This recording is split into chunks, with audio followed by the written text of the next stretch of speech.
nombre del Señor. ¿Cuántos creen, saben y sienten que Dios está aquí? Puedes decir aleluya. ¡Aleluya! Amén. Qué fuerza tiene este Aarón, ¿cuánto llevas aquí de pastor? 2 años y 6 meses. Bendito Dios. 2 años y medio y parece como el primer día, o creo que va más. Que Dios lo bendiga. Es para mí un regalo de Dios estar aquí con ustedes.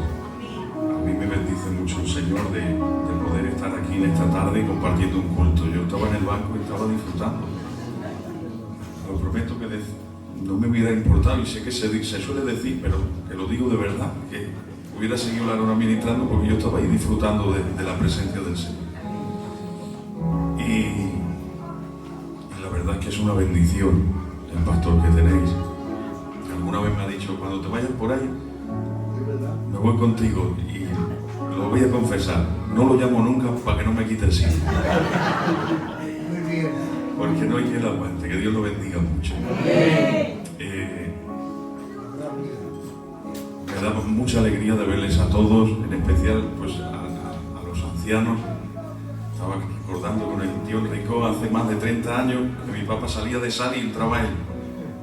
Yo tenía 6 o 7 añitos.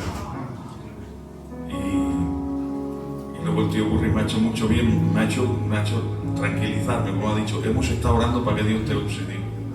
Digo, ya estoy más tranquilo, porque saber que no dependemos de nosotros mismos, sino de Dios, y saber que hay un pueblo, hay vidas rogando a Dios para que en su misericordia Dios te utilice. Una de las cosas que ha dicho Laro me ha hecho mucho bien, una de tantas que ha dicho y que me han hecho bien, ha sido: Dios lo usa de una manera incomprensible. Y es que es una buena manera de describirlo, porque es incomprensible que Dios me use. Yo no entiendo por qué me usan, pero claro, al final siempre acabamos yendo a lo mismo. Es por su gracia, es por su misericordia. Y recuerdo que cuando vine aquí, pues Dios me bendijo mucho, vine solo y dije, tengo que volver otro día con la compañera. A mí siempre me gusta ir con la compañera a todos lados, de visita. Y bueno, pues esa vez se terció que vine solo y me bendijo tanto el Señor que digo, me gustaría volver, y puse esa excusa. Esta no ha valido, tengo que volver con ella. Me dio Dios una iglesia, estuve pastoreando 14 meses, he salido, como todavía está aquí el Aarón, creo que volveré a coger otra iglesia, saldré y estarás aquí.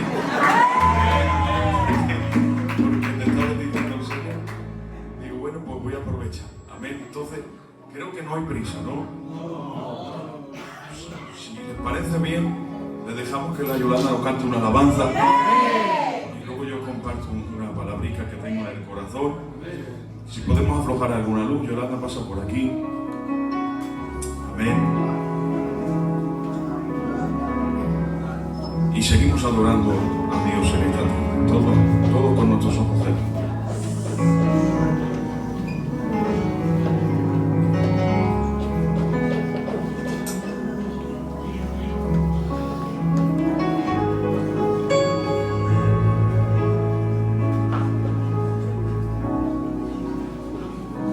Bendito sea Dios. Amén.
estás aquí, con mucha pena yo vengo ante ti. Hace mucho tiempo que no te hablo, pero estas heridas ya no aguanto.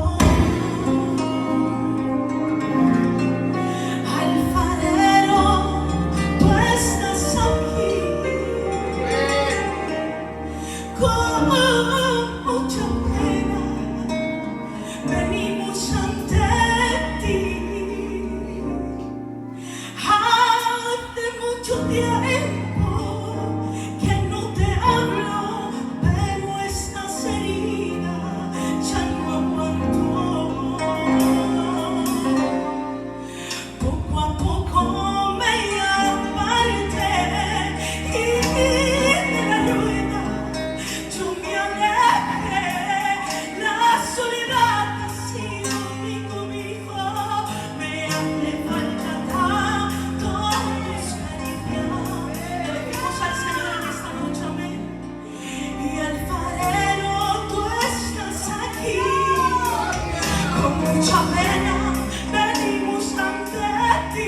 no hay nada que me enamore más.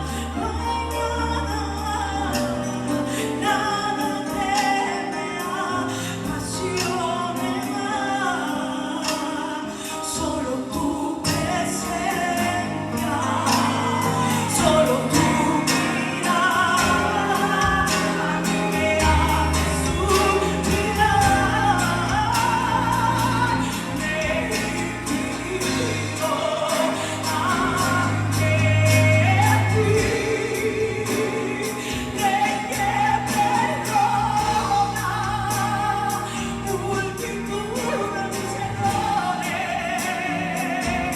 Me invito ante ti.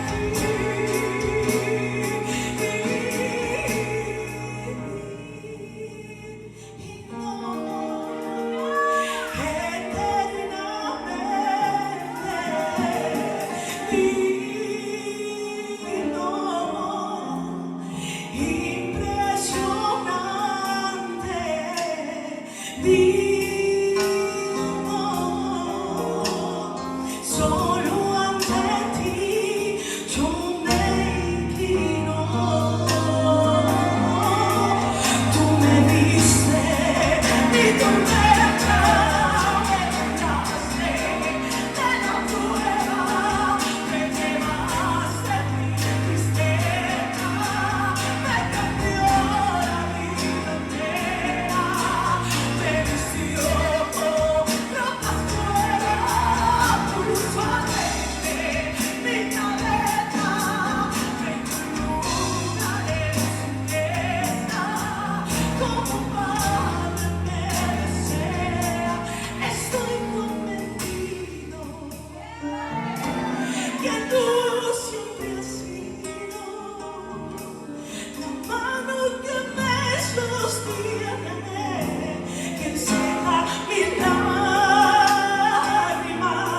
Estoy convencido que estás a mi lado, tú siempre me abrazas, no cambias de lado. Me diste mi tormenta, me libraste de la prueba, me llevaste mi tristeza, me cambió la vida entera, me vistió con ropas nuevas, puso alegre mi cabeza, me columna de su fiesta, como un padre me desea.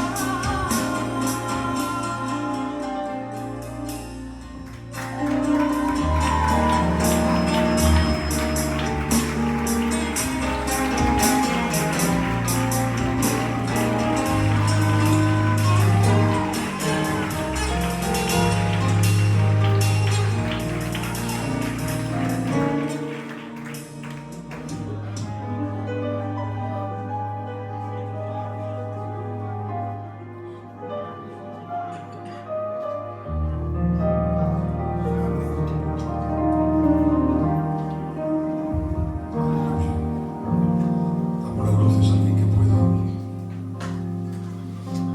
Jesús, tú estás aquí. Está Dios aquí. Amén.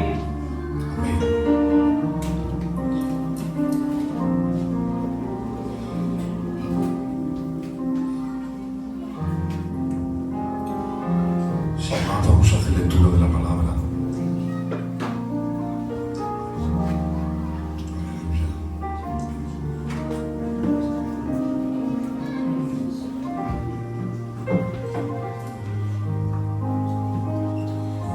La carta a los Colosenses en el capítulo 2, verso 14.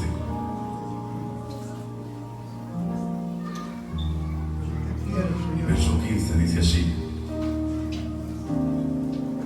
anulando el acta de los decretos que había contra nosotros, que nos era contraria, quitándola de en medio y clavándola en la cruz, despojando despojando a los principados y a las potestades, los exhibió públicamente, triunfando sobre ellos en la cruz. Amén. Amén. Voy a repetir, ¿vale?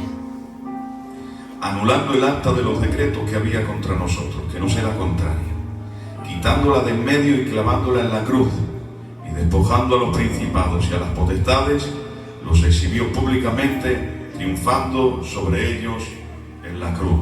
Amén. Le vamos a pedir al Señor todos juntos que nos hable. Tío Rico, por favor, que ore por mí todos juntos. Vamos a orar al Señor. Te damos muchas gracias, Dios mío, en esta tarde, en esta hora, de saber que tú estás en nuestros medios, Señor. Por esta bendición que estamos recibiendo, Dios mío. Por este mover que tú te mueves en medio de tu iglesia, Dios mío. Cómo no rogarte ahora que sigas añadiendo bendición a través de tu siervo, Señor. Préstale esta palabra que tú ya has puesto en su corazón, Dios mío. Y que su lengua sea lengua de escribiente para hablar a nuestros corazones, Dios mío. Úsate una vez más de él, Dios mío, como siempre lo haces, Señor. Que tu palabra traiga refrigerio sobre los corazones, que toque las almas que están debilitadas, que toque cada vida que aquí se encuentra, que ha venido a tener un encuentro contigo, Señor. Una vez más, úsate de él con poder y gloria. Te damos gracias por él, por su compañera, Dios mío, en el nombre de Jesucristo, tu Hijo. Amén y amén, mi Dios. Amén. La iglesia lo confirma con un amén. Amén. Aleluya.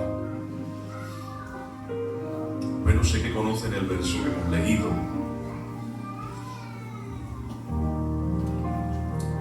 Pero para dar sentido a este verso quisiera que me acompañaran en la Escritura. Porque siempre predicamos que Cristo murió por nosotros y que Cristo murió por los pecadores. Pero realmente, pues, aunque es así, el motivo por el cual Cristo murió fue para poder perdonar nuestros pecados. Amén. Por eso murió Cristo, para perdonar nuestros pecados, Amén.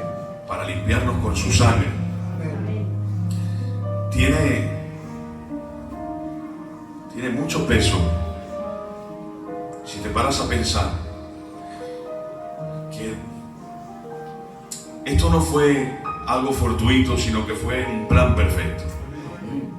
Como ya habrán escuchado alguna vez, algún teólogo dijo en cierta ocasión que antes que el Señor dijera sea la luz, ya dijo sea la cruz.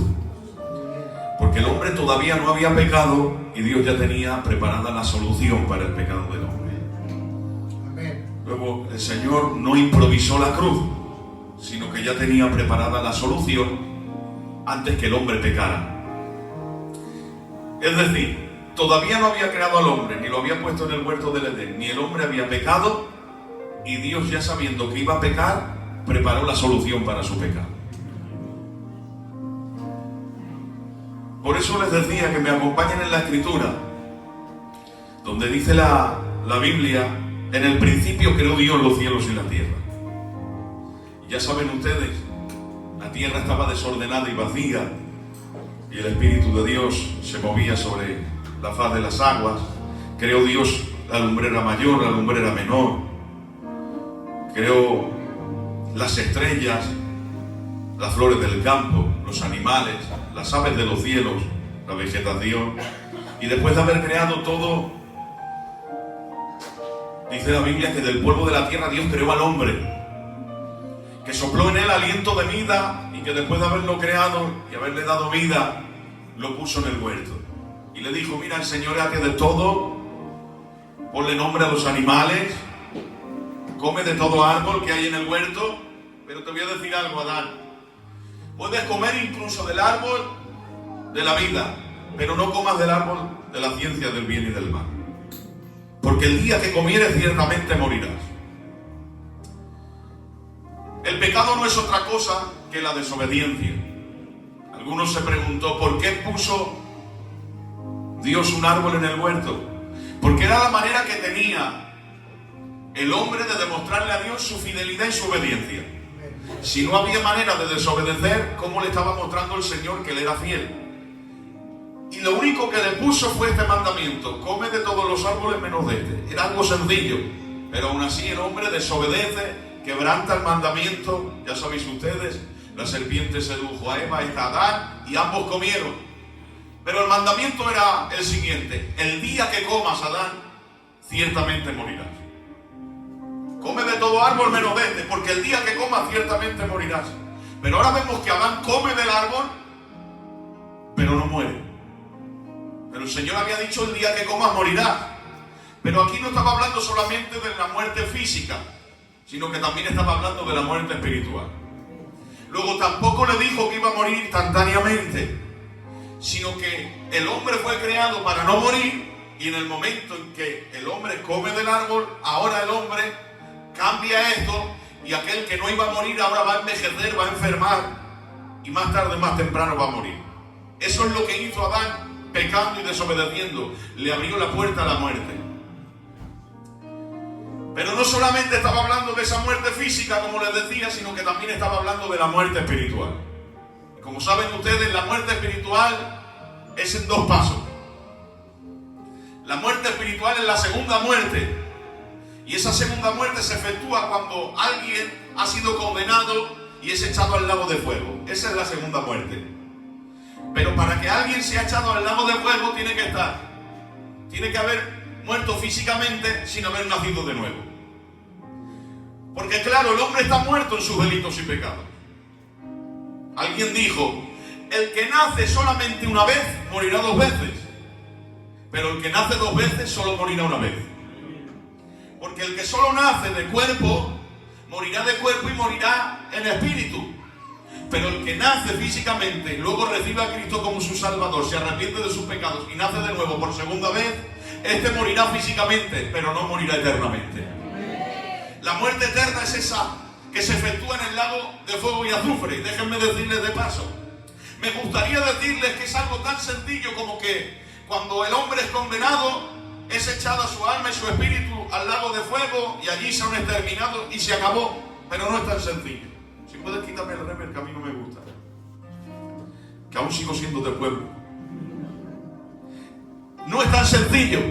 Sabes que la Escritura enseña que hay resurrección para vida y resurrección para muerte, ¿verdad? Los muertos en Cristo resucitarán con cuerpos glorificados. Pero el que sea condenado no solo será condenado a su alma, a su espíritu, sino que como pecó en cuerpo, alma y espíritu, resucitará para ser condenado en cuerpo, alma y espíritu. Luego hay resurrección para muerte. Y en cuerpo, alma y espíritu serán echados al lago de fuego y azufre. Y no será tan sencillo como que son echados ahí y son exterminados, sino tengo que decir que como fuimos creados a imagen y semejanza de Dios, el hombre tiene principio pero no tiene fin. Luego hay una eternidad con Cristo y una eternidad sin Él. Y el que se ha echado al lago de fuego y azufre estará eternamente sufriendo en un lago de fuego y azufre. En ese lugar que no fue diseñado para el hombre sino para Satanás. Porque hemos a veces enfocado en obras de teatro como que el infierno es un lugar donde Satanás va a disfrutar maltratando sobre todo a los cristianos que se hayan apartado y se hayan quedado. Pero no es así. El lago de fuego es para Satanás y sus demonios y todo aquel que no se arrepienta de sus pecados. Esa es la segunda muerte. Luego, alguien puede estar vivo físicamente, pero muerto en sus delitos y pecados. Y si no se arrepiente y muere físicamente, será condenado. De ahí que nosotros, cuando alguien parte, nos entristece y es algo natural, es normal, está en el ser humano, es algo muy humano. Llorar por un ser querido que ha partido es algo muy normal. Pero también tenemos la esperanza de que si ese ser querido que ha partido era un hijo de Dios, se ha ido con el Señor y lo volveremos a ver. Y digo, ¿cuánto lloramos por el ser querido cuando ha partido? Y a veces que poco lloramos cuando un ser querido, siendo cristiano, se ha apartado. Porque es más triste que un cristiano se aparte a que un cristiano parta. Porque Dios se goza con la muerte de los justos. ¿Por qué? Porque son santos. Se gozan porque saben que se van con Él. Pero qué triste es que un cristiano se aparte, porque como no se arrepienta y llegue su día, entonces ya sí que es verdad que nos tendremos que despedir para siempre, porque pasará una eternidad separado de Cristo. Luego es más importante que un inconverso reciba a Cristo, que alguien apartado se reconcilie. Eso es una alegría. aunque suframos a veces la tristeza de que un ser querido parte, sabemos que lo volvemos a ver. Pero si tengo que llorar, voy a llorar más por los que se han apartado para que se reconcilien y vuelvan a los caminos del Señor. Luego, aquí el problema es que por causa del pecado entró la muerte. Y ahora todos recibimos esa naturaleza caída, esa tendencia a pecar que todos conocemos y con la cual hemos nacido, esa inclinación al pecado. Nadie nos enseñó a pecar. Va en nosotros. Es algo que viene de serie. Nacemos con esa naturaleza caída, esa concupiscencia, esa inclinación al pecado. Cada uno de una forma distinta. Todos nos sentimos arrastrados hacia el pecado. Y claro, como todos somos pecadores, dice la Biblia, por cuanto todos pecaron, todos hemos sido destituidos de la gloria del Padre. Adán ha perdido la comunión con Dios. Y nosotros nacemos con esa herencia de una naturaleza caída, sujeta al pecado. Y Dios, viendo la condición del hombre, ya les he dicho, que viendo que Adán iba a pecar, no se iba a quedar de brazos cruzados. Porque Dios es el Dios que imparte justicia, pero también el Dios que cumple su propia justicia. Si te pones a pensar, Él es el que ha estipulado todas las cosas. Cuando Adán peca, lo echa fuera del huerto del Edén y decimos, qué severo es el Señor. Pero es que lo ha echado fuera del huerto del Edén, pero el mismo que lo saca fuera del huerto es el mismo que lo ha cubierto de pieles. Porque Dios es el que imparte justicia, pero también el que derrama misericordia. Lo ha privado de entrar en el huerto, lo ha privado de un paraíso terrenal, pero le ha preparado un paraíso celestial. Lo ha privado de estar en el huerto, alimentándose del árbol de la vida, pero le va a regalar vida eterna.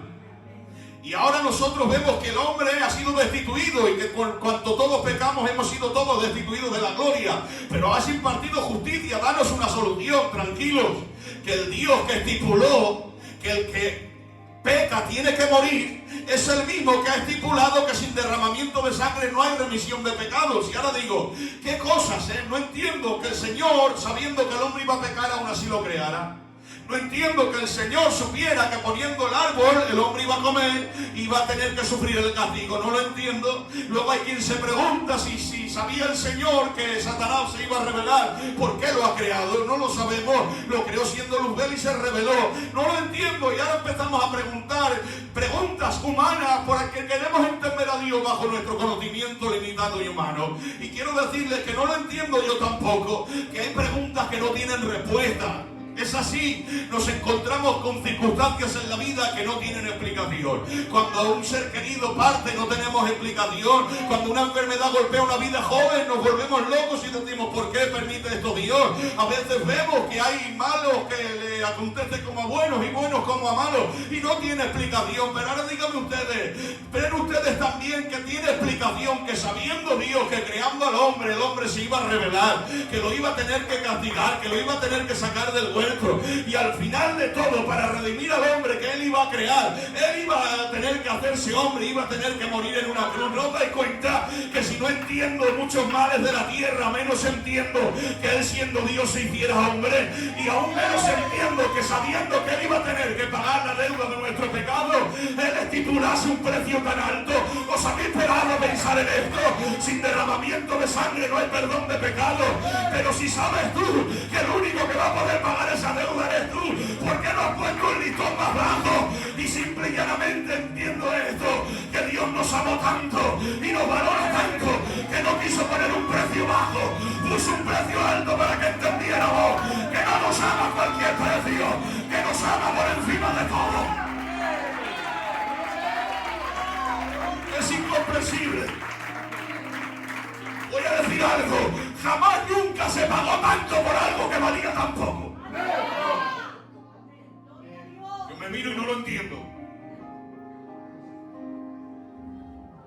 Podrías haber elegido una muerte menos horrenda. Podrías haber elegido un pago un poco más bajo, si tampoco íbamos a poder pagarlo. Es incomprensible, pero Él lo estipuló. Sé que voy a tener que pagar yo las consecuencias de haberos creado, pero os amo tanto que así os voy a crear. No entra en el cerebro humano. ¿Cómo pudiste crearnos sabiendo que te íbamos a fallar? ¿Cómo pudiste amarnos tanto? ¿Cómo pudiste crearnos sabiendo que te ibas a tener que perjudicar tanto?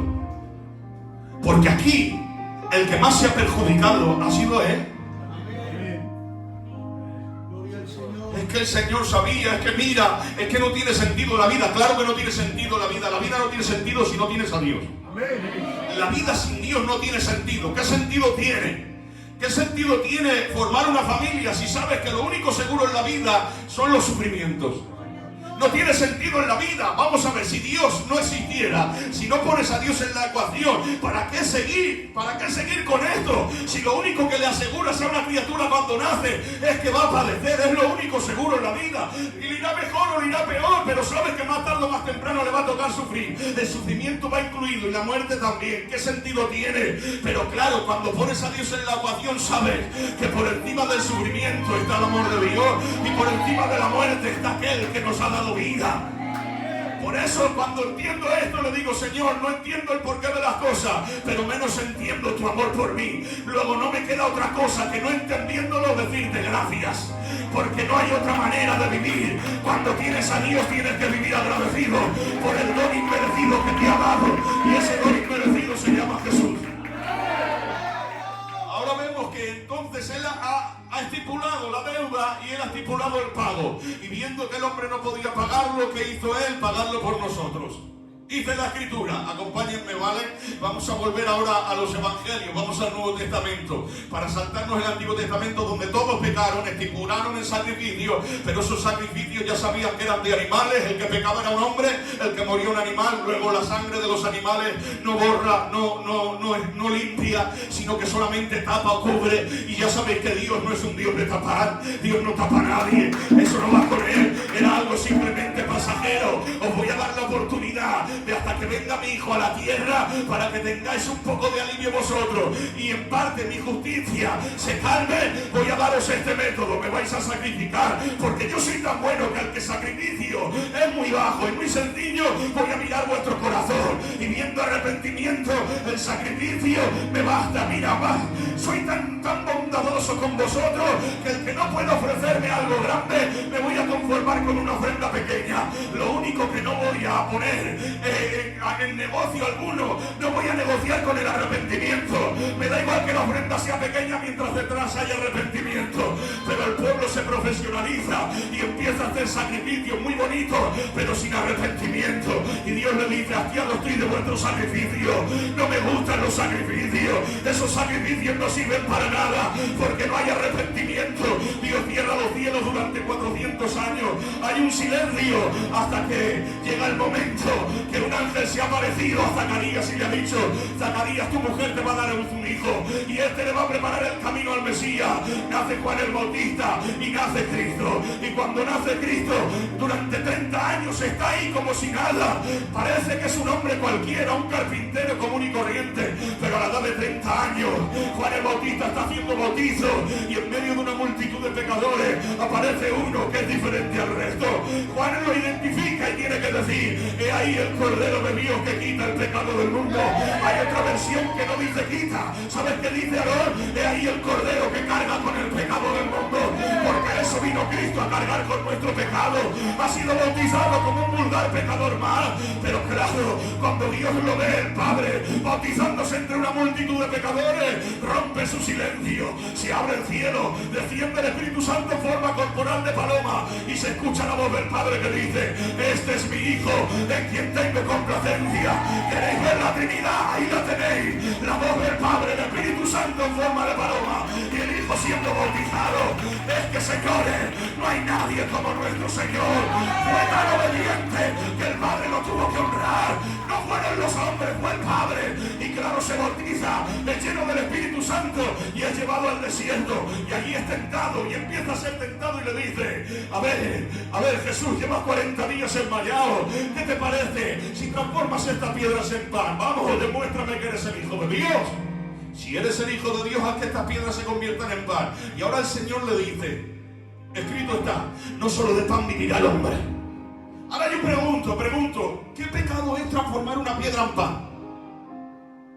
¿Es pecado transformar una piedra en pan? No tiene sentido. ¿Por qué? ¿Por qué lo tienta así?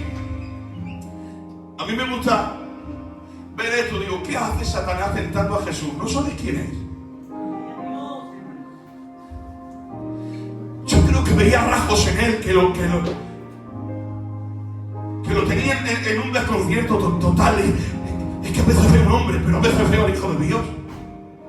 Como veo una naturaleza humana en él, pues lo voy a tentar. Tiene 40 días de ayuno, a ver si eres el Hijo de Dios, que estas piedras se convierten en pan. Y Jesús no quiere, pero si llevas 40 días sin comer, ¡qué malo es! ¿Sabes que no era malo transformar una piedra en pan? Entonces, ¿por qué no lo hace? Muy sencillo, porque jamás, nunca Jesús usó su divinidad en beneficio de su humanidad.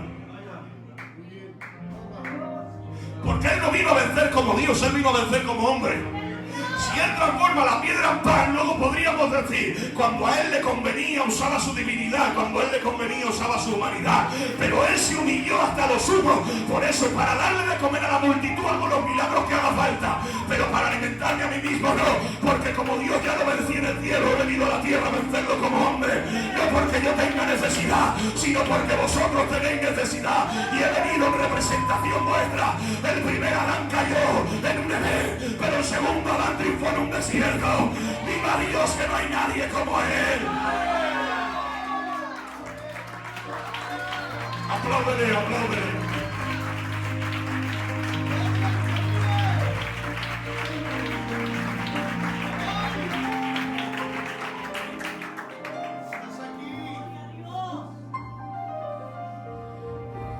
Entonces vino a vencerlo como hombre, sí. Entonces ese Jesús del que nos predica no solo era hombre, era Dios, claro. Mirad, en el Evangelio de Juan ya sabéis que está el Evangelio de Mateo, Marcos, Lucas y Juan. Cada uno lo refleja de una forma distinta. Mateo lo presenta como rey, Marcos como siervo, Lucas como hombre y Juan como Dios. De ahí que en el Evangelio de Juan empieza de esta manera. En el principio era el Verbo. Y el Verbo era Dios y el Verbo era con Dios. A mí me gusta que empiece en el principio, porque algunos creen que Jesús fue creado, pero mirad, esa misma Biblia que dice en el libro de Juan, el Evangelio, en el principio era el Verbo, es el mismo término que usa en el Génesis cuando dice, en el principio creó Dios. ¿Veis? En el principio era el Verbo. Es que en el principio el Verbo ya estaba. Por eso dice, en el principio era el Verbo era con Dios y el Verbo era Dios.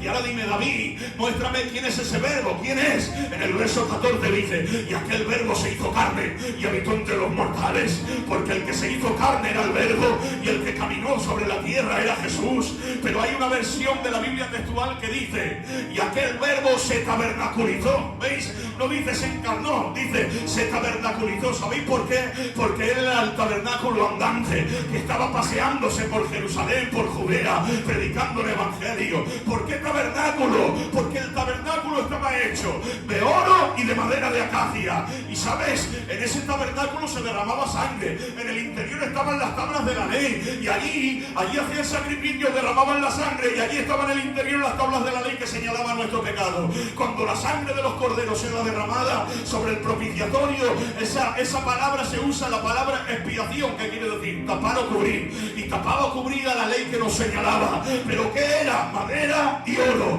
¿Qué era? Preciosos materiales, pero inanimados, sin vida. El oro es muy precioso, pero no tiene vida. La madera tallada no tiene vida. ¿Y por qué madera y oro? Porque estaban representando las dos naturalezas que Cristo tenía, la naturaleza humana y la naturaleza divina. Pero si lo hubieran traspasado con una lanza, aquel tabernáculo no hubiera acontecido nada, porque no tenía vida. Pero cuando el tabernáculo andante fue traspasado, brotó de su costado sangre y agua, porque la sangre que se derramaba en el propiciatorio era de un animal, pero la sangre que derramó Cristo fue la sangre de aquel cordero que quita el pecado del mundo. ¡Viva Dios para siempre! Eres todo hombre y todo Dios. Demuéstramelo, David. Te lo voy a mostrar con la Biblia. La Biblia dice que el hombre tiene que tener cuerpo, alma y espíritu, ¿sí o no? ¿Sabéis quién han dicho que él solamente tomó forma o apariencia humana? Que solo tenía un cuerpo, que era algo inanimado, que luego incluso en la cruz del Verbo abandonó el cuerpo y lo dejó ahí. ¿Sabéis que dicen que es un semidios, un superhombre? Pero ¿sabéis? El que murió era todo hombre y yo lo voy a demostrar. Tiene que tener cuerpo, tiene que tener alma y tiene que tener espíritu. ¿Sabes qué dice el libro de los Hebreos? Me preparaste cuerpo. Luego vemos en la Biblia que tenía cuerpo, pero necesitamos un alma. Está Jesús en el Getsemaní y ha dicho, mi alma está angustiada hasta la muerte. Ya tiene alma, necesitamos el espíritu. Estando Cristo en la cruz ha dicho, Padre, en tus manos encomiendo mi espíritu. Señores, no era uno cualquiera, vale, era hombre, pero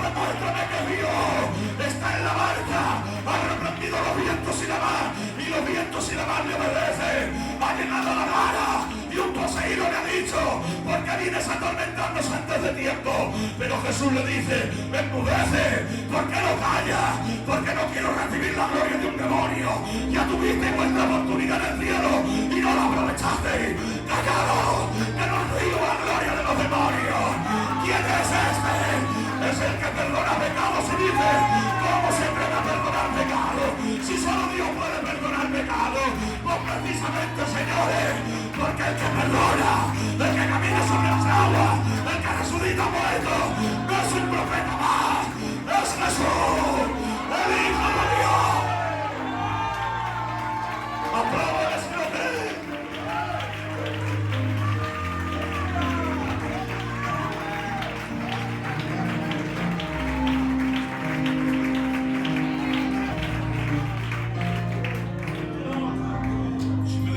Un poquito más de él. La Biblia dice, Él es el que es, el que era y el que ha de venir. Muy bien. El que es, el Cordero y el sacerdote. El que era, las profecías y el profeta. El que ha de venir, el Rey de Reyes y Señor de todos los señores. Pero aquí hay una confusión. La confusión es la siguiente. No se puede ser sacerdote y rey. En el Antiguo Testamento vemos que David era rey y profeta. En el libro de los Hechos el apóstol Pedro lo identifica como profeta y solamente hay que ver los salmos para entender que era profeta. Podemos ver que alguno era sacerdote y profeta, pero ninguno era rey, sacerdote y profeta. Era exclusivo de Jesús, era exclusivo del Mesías. Solo él podía ser rey, sacerdote y profeta. Pero claro, para ser rey, ¿de quién tenía que ser descendiente? De David. Dios ha desechado a Saúl, pero a David le ha dicho, David, de tu descendencia jamás faltará rey en Israel. Dios lo que promete lo cumple. Amén. Ha hecho un pacto con David. Luego, para ser rey tienes que ser descendiente de David. ¿Os habéis fijado que en el Evangelio de Mateo nada más comenzar hay un montón de nombres? Así que cuando era más pequeñico me lo saltaba. Me daba mucha pereza, iba directamente donde ya empieza que el ángel le habla con María. Digo, esto sí es bonito. ¿Para qué quiero yo todos esos nombres? Pues en la Biblia no hay nada que esté por estar. Amén. Como ustedes saben y les he dicho, el Evangelio de Mateo muestra a Jesús como rey. Por eso empieza con la genealogía, porque nos está mostrando que Jesús es descendiente directo del rey David. Pero a algunos que les gusta leer, que yo sé que aquí hay mucha gente, tanto hermanos como hermanas que les gusta leer, me dirán, pero a ver, esta genealogía está hablando de la descendencia según José, y al final José era el padre adoptivo. Pero fijaros qué cosas, cómo Dios lo tiene todo en su mano. En el Evangelio de Lucas hay otra genealogía, y esta genealogía es la de María. ¿Y sabéis qué? No fue casualidad. María también es descendiente directa del rey David. Así que como por parte de padre como por parte de madre, Jesús era descendiente directo de David. Así que, señores, Él es rey por linaje, y digo, gloria a Dios por ello. Pero también está estipulado que para ser sacerdote tiene que ser de la tribu de Leví. Y claro, David era de la tribu de Judá. Luego no puede ser de dos tribus. ¿Cómo ha hecho?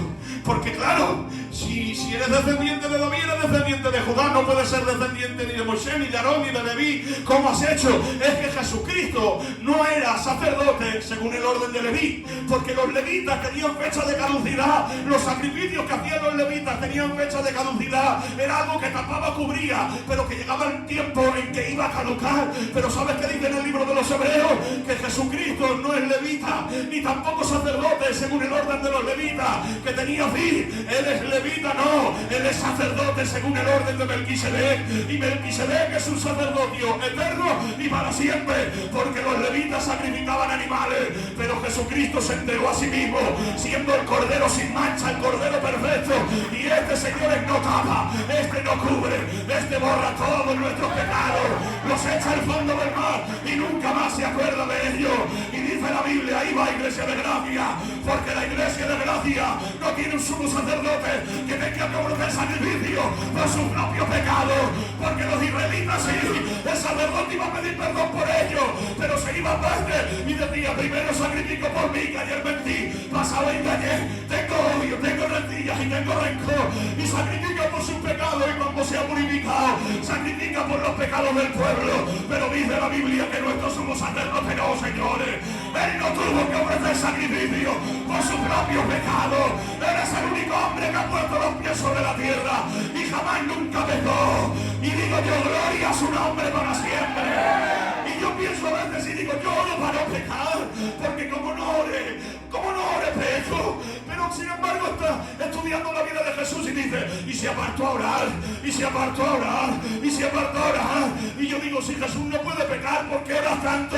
Señores, él no se apartaba a orar para no pecar, él se apartaba a orar para pasar tiempo con su madre, porque esto no se trata solo de no pecar, esto se trata de tener intimidad, de tener comunión y de disfrutar de la compañía del Padre.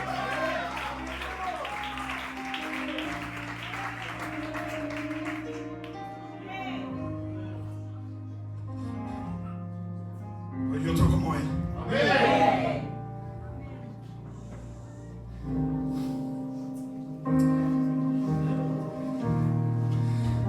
Por eso era rey, porque era descendiente de David. Recuerdo un pasaje donde Jesús está paseando en medio de una multitud y aparece un ciego llamado Bartimeo y empieza a decir, Jesús, hijo de David, ten misericordia de mí. Pero ciego, ¿por qué sabes que es el hijo de David? Dejadme que yo lo interprete así, ¿vale?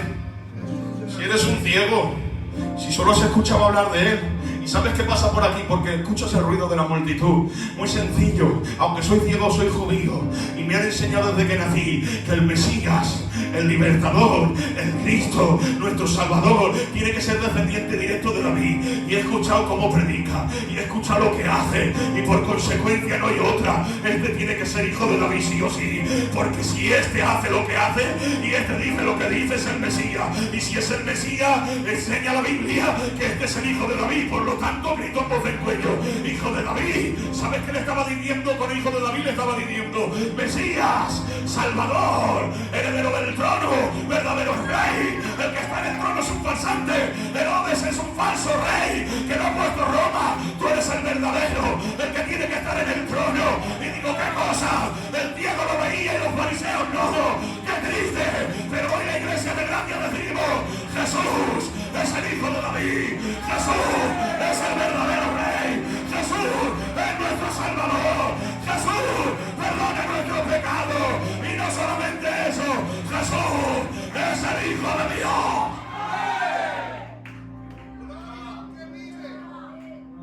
Ese es nuestro rey. Vamos a ir para el final.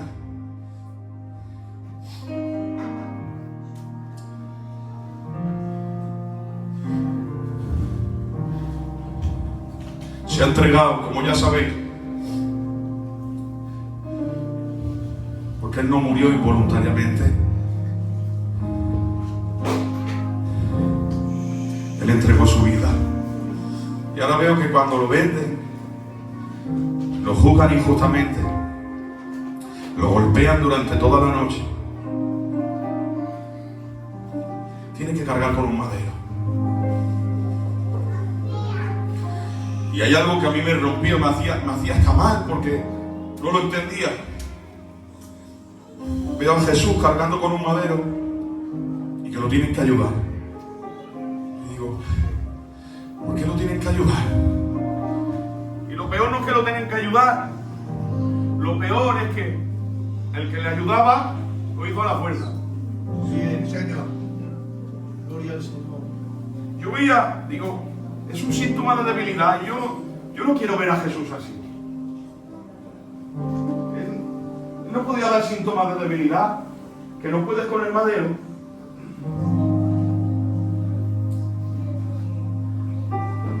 No vamos a entrar en lo que pesaba, porque unos dicen un peso, otros otro. Unos dicen que cargó la cruz entera, otros solamente una parte, porque allí estaba como la otra parte que solo era. La cuestión es que la Biblia dice que no podía cargar y que le ayudaron. Y ahora dice, y pasaba por allí un tal Simón de Cirene. Un tal Simón de Cirene, que venía del campo, y le obligaron a cargar la cruz. Mirad, había escuchado hablar de Jesús, seguro. ¿Le conocía? Yo digo que no. Porque si te tienen que obligar a cargar la cruz es que no le conoces.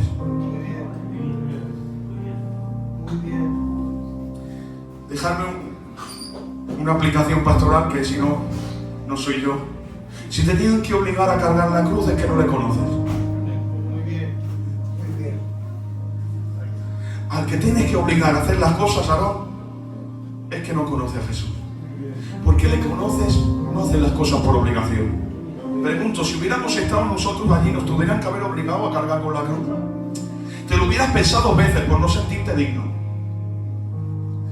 Pero no por vergüenza, no por obligación, no por comodidad, no porque vengo del campo y me quiero ir a mi casa a descansar, no porque me da vergüenza tener que cargar el madero de este malhechor que va a morir en una cruz, no, sino porque es demasiado valioso para mí. ¿Sabes qué? Que hoy estamos hablando de Simón de Cirene porque cargó con la cruz, porque no eras nadie. Si apareces en la Biblia y estamos hablando de ti, es porque cargaste la cruz. Y luego más tarde sus hijos se convirtieron y aparecen en la Biblia como discípulos, Alejandro y Rufo. Y si hablamos de ellos hoy es porque cargó la cruz. Porque esa cruz que a veces nos tienen que obligar a llevar, esa cruz nos está dignificando, nos está dando una categoría que no merecemos. Y me da mucho coraje cuando tienes que obligar a alguien y tienes que amenazarlo. Como no me vengas a la hora te disciplino. Como me falles al culto te quito del coro. Como te vayas al concierto y no me vengas al culto te tengo que quitar el pacto. Y digo, tienes que estar amenazando, ¿no? ¿Por qué tienes que amenazar cual romano a Simón de Cirene? Como si el romano fueras tú y no te duele que esté cargando Jesús con la cruz y no le estés dando valor y el otro fuera alguien que solo ha escuchado hablar de él y no le conoce. Señores, esto no se hace por obligación, esto se hace con gozo, porque esto no es una carga, esto es un deleite y un privilegio. Mirad qué expresión hemos dicho toda la vida con buen sentido, pero que al fin y al cabo yo no lo entiendo del todo. A veces hemos dicho, es que hay que pagar el precio, lo hemos dicho con buena sombra, pero si te pones a examinar la palabra, sí, hay que pagar el precio. Y hay gente que dice, yo pago el precio, sí, Aarón, sí. ¿Y por qué pagas el precio? Porque vengo los 3 cultos que se hacen a la semana. Y ¿sabes qué? Además llego a la hora y de vez en cuando echo 1 euro a la ofrenda. Y no te lo vas a creer, David, a veces hasta en mi casa oro. Los del coro hasta ensaya. Y no te lo vas a creer, esa Biblia que tenía arriba del mueble, que se la estaba comiendo el polvo. Sí, pues mira, ya no la tengo solo para ahuyentar los malos espíritus. El otro día, como estaba medio preocupado, abrí la Biblia un rato a ver si se me iba la ansiedad. Y funcionó, David. Leer la Biblia te se va la ansiedad. Así que yo entiendo que como vengo al culto, echo la ofrenda, me tomo el pacto y de vez en cuando oro, estoy pagando el precio. Perdóname, pero te has confundido. Eso no es así. El precio que nosotros teníamos que pagar era tan alto que no podíamos pagarlo. Lo tuvo que pagar Cristo en la cruz para que nosotros podamos hoy venir al culto. Y digo yo, nosotros no hemos pagado el precio ni estamos pagando el precio. Nosotros estamos disfrutando del precio que Cristo pagó en la cruz. Lo voy a decir a ver si lo entienden y lo comparten conmigo. Orar no es pagar el precio, es disfrutar del precio. Leer la Biblia no es pagar el precio, es disfrutar del precio. ¿Sabes lo que ha costado que te puedas poner a orar? ¿Lo sabes? No teníamos acceso al Padre, lo perdió Adán y nosotros éramos viles pecadores.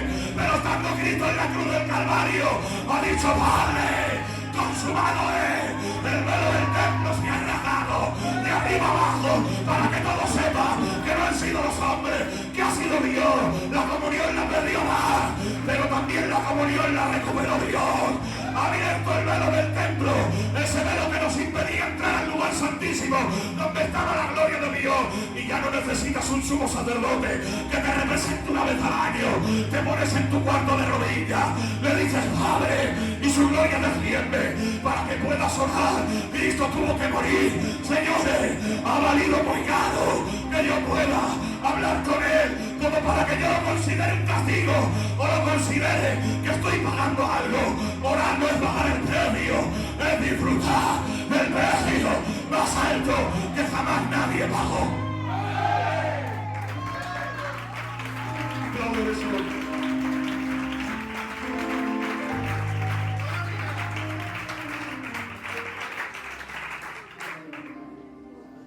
Que pagó el precio porque oro. Nos hemos equivocado. Yo no digo, ¿pero por qué? ¿Por qué permites que te ayude?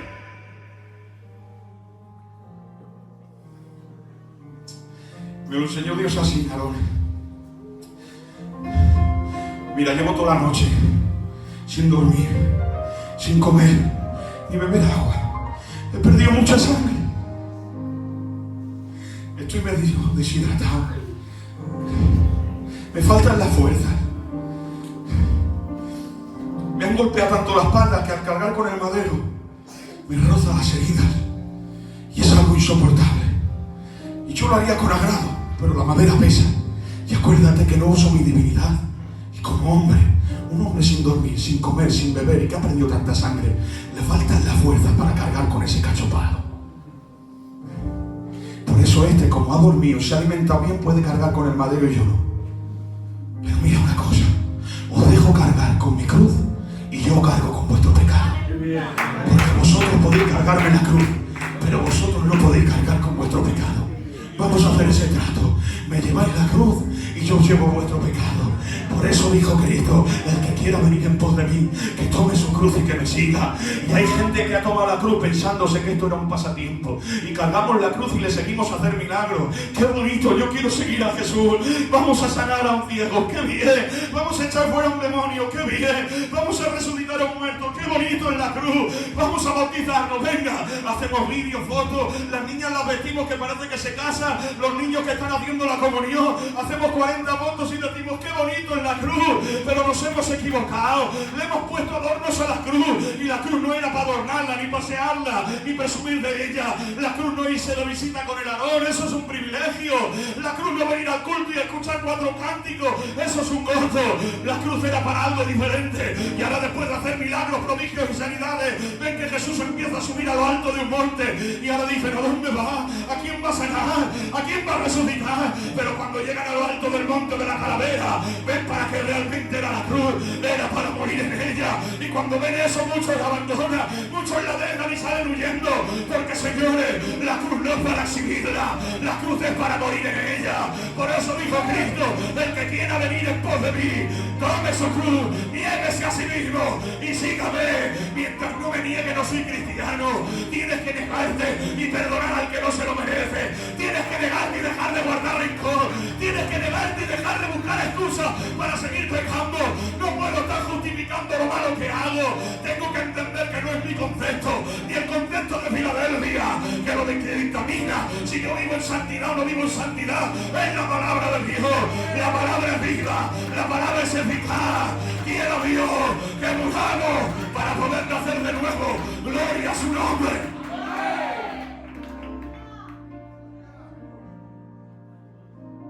Termino con el verso que hemos leído que me encano, ¿vale?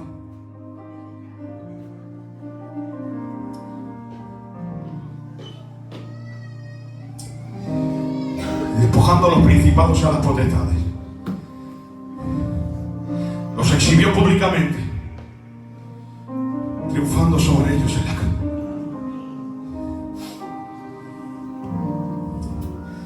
La cruz no fue su derrota, fue su victoria. Gloria. Despojando a los principados y a las potestades. ¿De qué lo despojó? ¿Sabes cómo describe a Satanás en el Apocalipsis?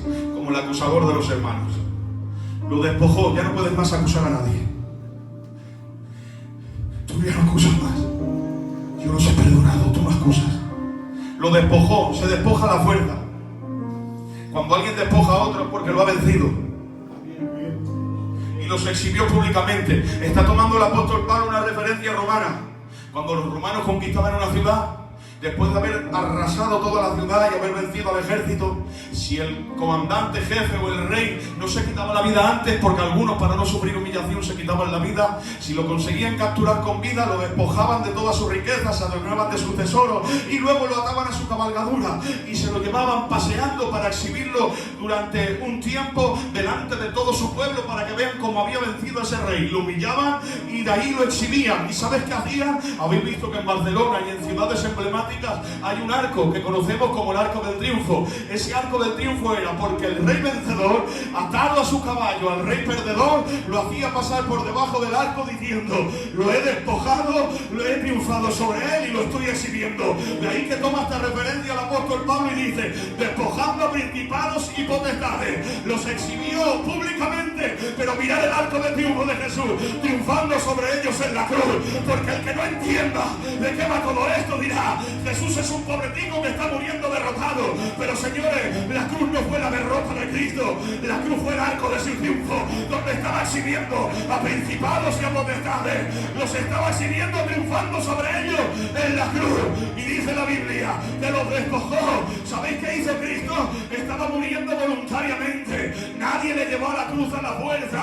No hagan las cosas a la fuerza por él, que él no hizo las cosas a la fuerza por ti. Por eso dice en el Evangelio de Juan capítulo 10: yo soy el buen pastor y mi vida doy por las ovejas. Nadie me la quita, sino que yo la pongo. Tengo poder para ponerla y tengo poder para volverla a tomar. A él no lo llevó a la cruz ni los fariseos, ni lo llevó a cruz Roma, ni lo llevó a la cruz Judas. Lo llevó a la cruz el amor por gracia. Y ahora claro, como se ha humillado para vencer en la cruz, allí hay un título que pone Jesús, Rey de los judíos. ¿Sabéis qué ponían allí? La causa por la que este estaba muriendo. Por eso cuando están ante Pilato decían: ¿qué le ponemos a este? Y aquí ponían uno a uno: este está aquí por ladrón, este está aquí por asesino, este está aquí por terrorista. Pero después de examinar a Jesús detenidamente, no le han encontrado fallo alguno y han tenido que poner en ese acta: este está siendo crucificado porque es Jesús, el Rey de los judíos. Sin saberlo, Pilato estaba dando lugar a una probabilidad de que Jesús es el Rey de reyes y Señor de los señores. Por eso la gente decía: quitar ese título. Pero Pilato dijo: lo que está escrito, escrito está. Pero claro, eso es a la vista humana. Pero él no estaba muriendo por ser el rey, él estaba muriendo por nuestros pecados. Y si tuviéramos que poner ahí están todos nuestros pecados. Ahí merece estar el David, que es un orgulloso, merece estar el que tiene rencor, merece estar el que tiene envidia. Porque claro, cuando incumple sus mandamientos, transgresores de toda la ley. Y claro, la ley nos señalaba y decían: tienen odio, engañan, mienten, no perdona. Ahí tenemos que estar todos. Pero Cristo dijo: no, yo soy el sacrificio sustitutorio, yo lo sustituyo, muero yo para que vivan ellos. Por eso dice la Biblia, y termino, dice la Biblia: porque no tuvo el ser igual a Dios como cosa a la que aferrarse, sino que despojándose a sí mismo. Hemos dicho que a los demonios los despojó, pero ahora a la hora de despojarse, él dice: despojándose a sí mismo. Digo, ¿por qué te despojas a ti mismo? Porque para despojar a alguien tiene que venir otro más fuerte, más grande y con más autoridad. Y claro, ni en el cielo ni en la tierra se halló nadie más grande, más fuerte ni con más autoridad. Se ha tenido que despojar a sí mismo. ¿Sabes que en cierta ocasión Jehová tuvo que jurar? Y siempre se jura por alguien más grande. Y como no había nadie más grande, tuvo que decir: juro por Jehová, juro por mí mismo, porque no hay nadie más grande que él. Se ha despojado a sí mismo y se ha humillado hasta lo sumo, y se ha humillado hasta la muerte, y muerte de cruz. ¿Y por qué ha hecho esto? Porque quiero que sepáis algo: él era todo hombre y todo Dios, ¿sí o no? ¿Sabéis cómo se le llama esto? La unión hipostática, la unión de dos naturalezas. Quiero que sepas y seas consciente hasta qué punto se humilló Jesús. No fue que se hizo solo hombre para nacer en un pesebre, vivir 33 años, morir en la cruz y se acabó. Él resucitó con cuerpo glorificado, y esa unión es perfecta, indivisible e indisoluble. ¿Qué quiere decir? Que la divinidad se unió a una humanidad por la eternidad. El principio de la humillación fue el que el Creador se hizo creación, que el Dios de los cielos no puede contener su gloria, se hizo hombre. Y quiero que sepas algo: te amó tanto que no fue durante un tiempo. Él se unió a la naturaleza humana por una eternidad, para que por la eternidad puedas ver sus manos traspasadas, sus pies traspasados, y puedas recordar constantemente: esas heridas fueron por mí, se humilló por mí. No fue temporal, señores. Por eso dice la Biblia que el Padre le ha dado un nombre que es sobre todo nombre, para que en el nombre de Jesús ahí va, para los que dicen que era un semidios o un superhombre, para los que dicen que es inferior al Padre, Jehová reprenda toda mentira. Jesús no es inferior al Padre, el Espíritu no es inferior al Padre, dice la Biblia, le ha dado un nombre que es sobre todo nombre. Ahí va, la adoración es exclusiva de Dios. Dios comparte todo menos la adoración y dice, le ha dado un nombre que es sobre todo nombre, para que en el nombre de Jesús se doble toda rodilla, de los que están en el cielo, de los que están en la tierra y debajo de ella, que ahí va, y que toda lengua confiese que Jesucristo es Dios. ¡Es Dios! ¡Hay alguien como Él! No me extraña que los 24 ancianos tienen su corona y que los 4 seres vivientes piden santo, pero hoy en esta tarde dice la iglesia de gracia, ¡eres Dios! ¡Eres Dios! ¡Eres Dios! Por favor, cierra tus ojos, levanta tus manos y adórale.